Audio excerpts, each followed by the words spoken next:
అని పునాది చేసి ఎదగాలని తరిమే వాళ్ళని హితులుగా తలచి ముందుకెళ్ళాలని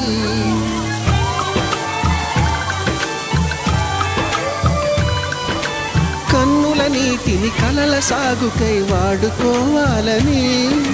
కాచే నిప్పుని ప్రమిదగా మలచి కాంతి పంచాలని గుండెతో ధైర్యం చెప్పెను,